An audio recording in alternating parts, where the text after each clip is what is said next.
और कैसे वो इम्पैक्ट होती है। तो पहले जो डेफिनेशन थी फैमिली की वो कुछ ऐसी थी कि ब्लड रिलेटिव्स हैं, एक दूसरे के साथ जुड़े हुए हैं खून के रिश्तों से। बट अब तो फैमिली की वो डेफिनेशन तो मुझे लगता है बहुत ही इल डिफाइंड है। बिकॉज मैंने देखा है कि कई बार हम अपने दोस्तों के, कुछ रिलेटिव्स के ज़्यादा क्लोज होते हैं बेमुकाबले अपने परिवार के। सो ऐसा कह सकते हैं कि फैमिली का मतलब यहाँ पे कुछ ग्रुप ऑफ इंडिविजुअल्स और people who are part of us. क्या हम फैमिली का मतलब कह रहे हैं कि कुछ लोग जो हमारा हिस्सा हैं। देखना यार, परिवार का हिस्सा हैं या हम जिस परिवार का हिस्सा हैं जिसमें हमारे कुछ दोस्त, मित्रगण, कुछ रिश्तेदार सब लोग हैं, उन पे हमारे अनवेल होने का या उनके अनवेल होने का हम पे एक दूसरे पे क्या असर पड़ता है, ये सोचना की जरूरत है। क्यों सोचने की जरूरत है? Because lot of time we have to think from others point of view. अभी तक क्या होता है, हम लोग केवल most of the time we think from our point of view. So ये बहुत जरूरी है कि हम दूसरे लोगों के पॉइंट ऑफ व्यू से भी सोचना चालू करें। एंड आई थिंक उसी से शायद हम अपनी प्रॉब्लम को मिनिमाइज कर पाएंगे। बिकॉज इस डिजीज ने पूरी फैमिली को या पूरी आपकी सराउंडिंग को बैडली अफेक्ट कर दिया। So this is known as disease of family. It's not disease of individual. ये एक जने की परेशानी नहीं है, इस परेशानी में पूरा परिवार प्रभावित हो जाता है। लेट्स सी कैसे होता है। हम लोग अनफॉर्चुनेटली अपनी मेंटल स्टेट की वजह से इनरैशनल एक्ट कर रहे होते हैं। We are acting but we think the way we are reacting is the right way to react. हम लोग क्या सोचते हैं कि जो हम रिएक्ट कर रहे हैं वो ही सही तरीका है रिएक्ट करने का। मगर हम लोग कुछ ना कुछ ऐसा कर रहे होते हैं जो इनरैशनल होता है in a social term, in family terms, and वो एक्सेप्टेबल नहीं होता। Now they try to convince us और डिस्कस विद अस, और हमें वो बार बार ये कन्विंस करने की कोशिश करते हैं कि जो तुम कर रहे हो ये चीज ठीक नहीं है, this is not right and it is affecting whole family. So they repeatedly discuss, convince, and जब ये बात यहाँ पे डिस्कशन और कन्विंस से ज्यादा हो जाती है और नहीं बनती है और फिर भी हमारी इनरैशनैलिटी प्रेजेंट रहती है, so they become physically, emotionally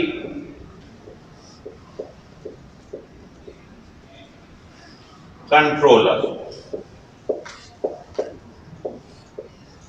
now इस स्टेज पे जब वो फिजिकली और इमोशनली हमें कंट्रोल करने की कोशिश करते हैं तो हम बड़ी जोर की रिएक्ट करने लगते हैं और ये हमारे लिए इनटॉलरेबल हो जाता है। We react. Now the more we react, more they control. It's like inversely proportional. तुम जितना गुस्सा करते हो उतना ही ज्यादा वो लोग तुम्हारे को केयर करना चाहते हैं, तुम्हारे को लुक आफ्टर करना चाहते हैं, तुम्हारे को प्रोटेक्ट करना चाहते हैं। उन्हें लगता है कि तुम जितना रिएक्ट कर रहे हो तुम उतने ही ज्यादा बीमार हो, तुम्हारी हालत उतनी ज्यादा खराब है या तुम उतने ही इनरैशनल हो। सो कहीं ना कहीं ये जब ये रिएक्शन बढ़ता है तो ये बढ़ जाता है, ये फिर और बढ़ता है तो ये और बढ़ जाता है, और कहीं ना कहीं एक सिचुएशन आती है कि वी बिकम ओवरली रिएक्टिव। हम बहुत ज्यादा आउट ऑफ कंट्रोल होते हैं और और हमारी फैमिली भी ओवरली हमें प्रोटेक्ट करने की कोशिश कर रही होती है. We are overly reactive and the family is overly controlling. क्या हो रहा है? We are overly reactive and family is overly controlling. जब आप तब भी नहीं मानते हो तो उन्हें ऐसा लगने लगता है that your life is at risk. क्या लगने लगता है? आपका जीवन जो है वो खतरे में है. आप जो चीजें कर रहे हो वो गड़बड़ है और उससे आपका जीवन खराब हो सकता है. हम जितना रिएक्ट कर रहे हैं उतना ही फैमिली में इनसिक्योरिटी हमारे लिए बढ़ती ही जा रही है. We are getting hyper, they are getting hyper. We hit them, they hit us. We say we need money, they say we will not give you money. और सारी चीजें कंप्लीटली आउट ऑफ कंट्रोल हो जाती हैं. हम कहते हैं तुम्हारी जान खतरे में, वो कहते हैं यार तुम्हें कुछ हो गया है, तुम्हारे को समझ में नहीं आ रहा है, तुम हमारी बात सुनो. हम कहते हैं तुम्हारा बिहेवियर खराब है, फैमिली कहती है हमारा बिहेवियर ठीक है, तुम्हारा बिहेवियर खराब है. कहीं ना कहीं ये उनके मन में ये लगने लगता है कि यार ये तो चीजें बिल्कुल ही आउट ऑफ कंट्रोल हो गई. अब इस चीज को लेके वो बहुत ही एंशियस, बहुत ही डिस्टर्ब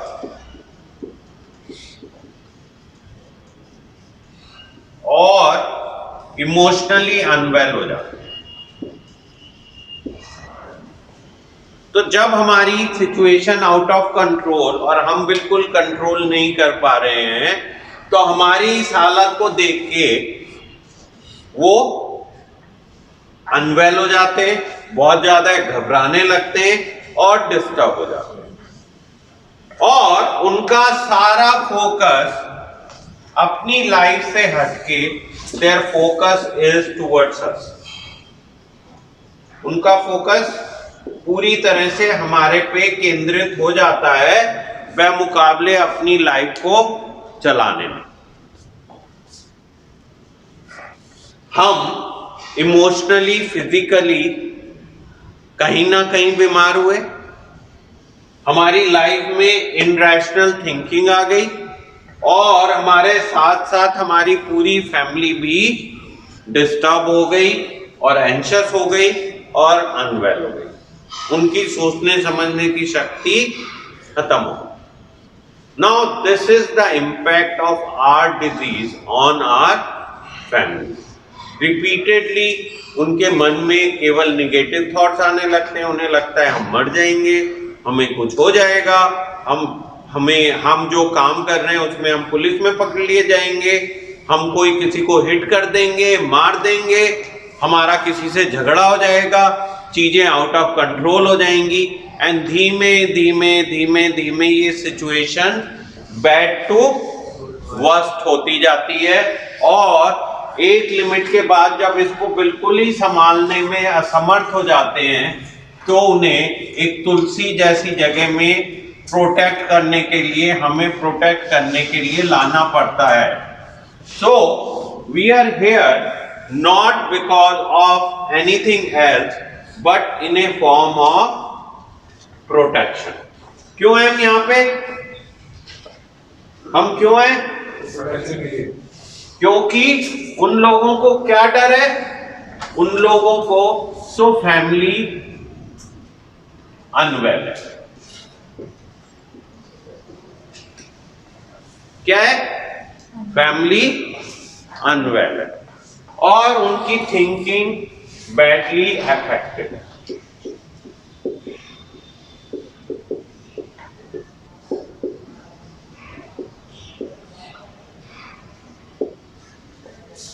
क्यों अनवेल हो गई? परिवार क्यों बीमार पड़ गया? बिकॉज हमारे को कंट्रोल करते करते उनका मानसिक संतुलन बिगड़ गया, उनकी सोचने समझने की क्षमता कम हो गई. क्यों बीमार है वो? बिकॉज हम लोगों को लुक आफ्टर करके वो अनवेल। अब हम लोग we are unwell because of our disease or because of our irrational behavior.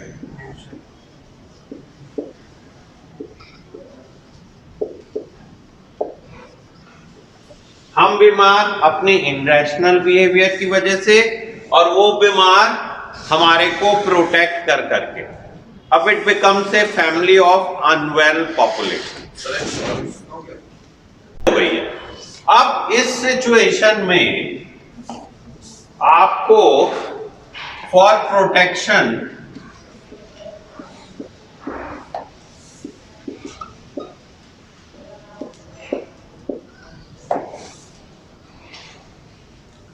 Hospital में ले आए। फॉर प्रोटेक्शन हमें यहां ले आए बिकॉज उन्हें ऐसा महसूस हो रहा था कि जो हम हरकतें कर रहे हैं उससे हमारी जान को खतरा है। अब यहां आने के बाद आपको तो यहां ले आए, उनका व्यवहार कैसा है? They are still abnormal, they are still behaving abnormally, they are still thinking irrationally, they are still fearful about us। उनको लग रहा है कि हम अगर यहां से बाहर निकलेंगे तो फिर वही हरकतें करेंगे, और ऐसे सोच सोच के वो तो एक अजीब से डर में जी रहे हैं। वो तो खुशी से जी नहीं पा रहे, वो रिलैक्स नहीं कर पा रहे, वो हम पे विश्वास नहीं कर पा रहे। और हम जितना उनको कह रहे हैं that you are wrong, I am right, और हम ये कह रहे हैं कि भाई मेरे को तो I have no problem, I can manage my life,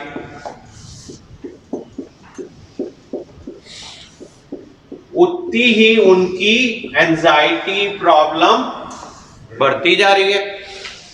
जब आप कहते हो हमें यहां से जाना है तो वो तो कूदने लग जाते हैं कि आएगा फिर से वही हरकतें करेगा। आप कहते हो जी मैं तो ये करूंगा, वो कहते हैं यार ये करेगा तो हमारा क्या होगा, ये फिर से बीमार पड़ जाएगा, इससे अच्छा तो इसको वहीं रहने दो। हम कुछ अपने आप को प्रोटेक्ट करने के लिए करते हैं, अपने एंजॉयमेंट के लिए करते हैं। वो कहते हैं यार ये तो खतरनाक आदमी है, ही इज रिपीटिंग, इसको अभी भी समझ में नहीं आया, इसको तो एक लॉन्ग टर्म प्रोटेक्टेड एनवायरनमेंट की जरूरत है।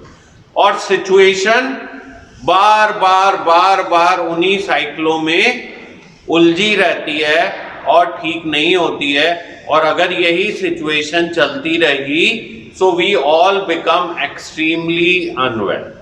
आपका परिवार आता है, आते हैं रोते हुए आते हैं, बड़े डिप्रेस्ड होते हैं, उनको कोई बात समझाओ समझते नहीं हैं, छोटी छोटी बातों पे गुस्सा करते हैं, मिसबिहेव कर रहे होते हैं। उनसे कहो यार तुम पहले जाके अपनी हेल्थ का ख्याल रखो, अपने बीपी को देखो, अपनी डाइट को देखो, वो सब नहीं सुनते हैं। वो कहते हैं नहीं जी हमें सब पता है, आप इनको ठीक कर दो, ये ठीक हो जाएंगे तो हम ठीक हो जाएंगे। बट आप कहते हो वो ठीक हो जाएंगे तो हम ठीक हो जाएंगे। तो ये एक अजीब से साइकिल में उलझ जाते हैं सब लोग, और अल्टीमेटली सारे लोगों को एक लॉन्ग टर्म हेल्प की जरूरत होती है। So help is not just defined to you, help is for the whole family। पूरे परिवार का बिहेवियर बुरी तरह से अफेक्टेड हो गया है। यहाँ पे आप लोग पूरी तरह से बीमार हो और आपकी फैमिली भी आपके साथ साथ बीमार हो गई है। इन हालात में आप यहाँ पे आए हो और इस सिचुएशन में कैसे हम समझें इस बात को और कैसे अपनी मदद करें और कैसे फैमिली की मदद करें, ये सब हमें विचार करने की जरूरत है।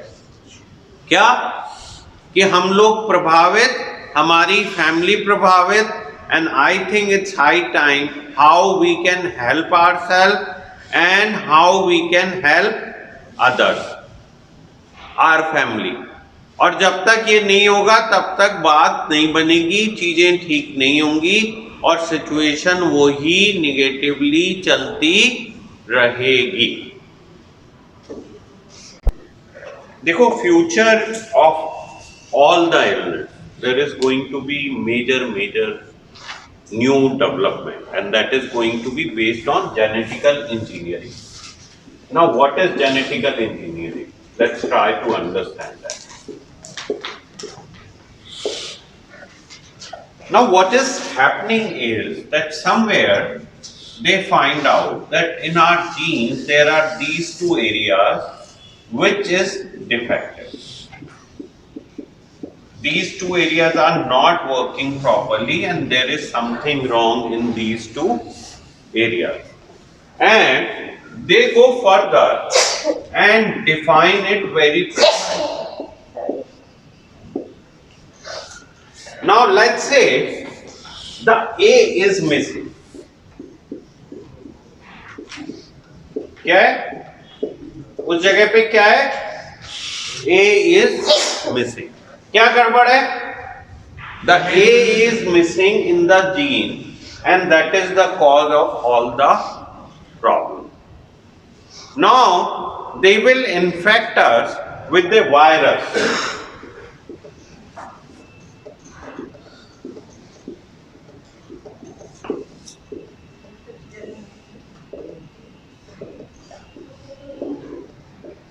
हमें वायरस से इन्फेक्ट करेंगे with the A,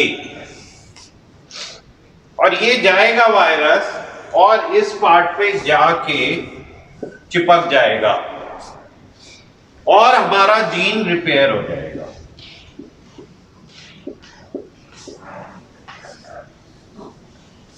Okay, and they are able to do in few cancers already. So कुछ कैंसर्स में जिनके डिफाइंड जीन्स हो गए हैं, उनमें ये वाला ट्रीटमेंट बहुत अच्छे से काम कर रहा है. एंड सडनली एक सिरिंज लगाते हैं और उसका जीन का सारा प्रॉब्लम ठीक हो जाता है, and they can lead a normal life. So may be in future with the help of genetic engineering, we are addicted person can start drinking like a social person. Maybe we can consume, we can handle our life like any other person, and that is going to be the future. Like a schizophrenia person will have the genetical repair and he will lead a near normal life. So in future, genetic engineering is going to be a major change in our life, which is going to repair lot of genetical defined disorders. Okay, but the problem is that mental illnesses we are not able to define the target locus.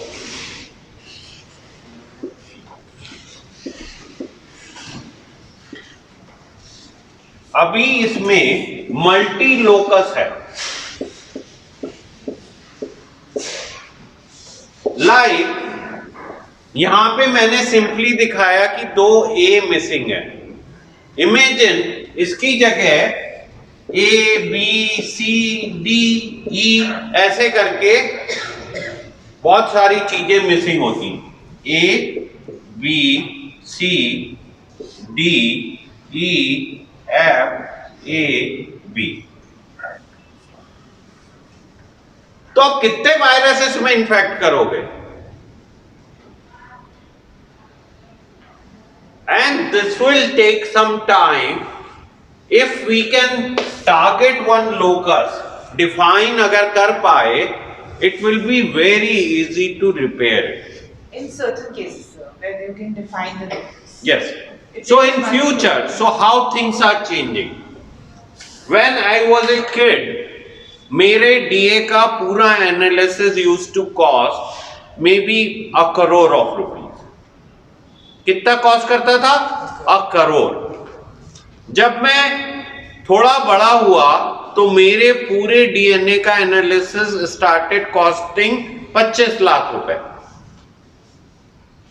Okay, now it cost only 15,000 rupees. कितना cost करता है? 15,000. तो मैं 15,000 में तुम्हारे पूरे DNA का analysis कराऊंगा और वो करीब 16 जीबी डाटा मिल जाएगा मुझे, और वो 16 जीबी डाटा मैं एक सुपर कंप्यूटर में रन करूंगा और मैं ये पता लगा लूंगा कि तुम्हारे किस किस जीन में लोचा है, और मैं ये बड़े पॉपुलेशन के साथ करके ये डिफाइन कर लूंगा कि अगर तुम्हारे ये 3 जीन को फिक्स किया जा सके तो तुम्हारी लाइफ में ये प्रॉब्लम्स को हम फिक्स कर देंगे।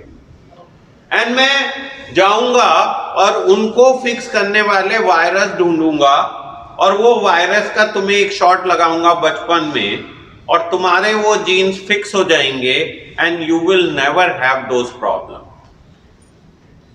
So recently one rare disorder with such thing costed 14 crore rupees for the treatment. The cost of the treatment was कितना था? 14 करोड़। गंगाराम में 2 बच्चों पे इसी तरह का एक फिक्स लोकस था, मल्टी लोकस नहीं था, एक ही उसमें डिफेक्ट था और 14 करोड़ रुपए का उनको जेनेटिकल ये ट्रीटमेंट दिया गया and they are fit and fine for life. They will not have that disease ever. So maybe in future we will have very definitive solutions for genetical problems. But at the moment this is all research based than actually a solution. So there is a hope. There is a solid hope that we might have some medicine by which we can reduce the impact of these things. We might have a genetic engineering by which we can fix this, but this is futuristic. At the moment, we have to struggle and learn to live with this disease. अभी क्या है? अभी तो हमारे पास कोई ऐसा genetical engineering का solution नहीं है एंड हम लोग बहुत ही हिट एंड ट्रायल वाली मेडिसिन हैं जिनको दे के आपकी मदद करने की कोशिश कर रहे हैं। सर इससे इफेक्ट नहीं होती हमारी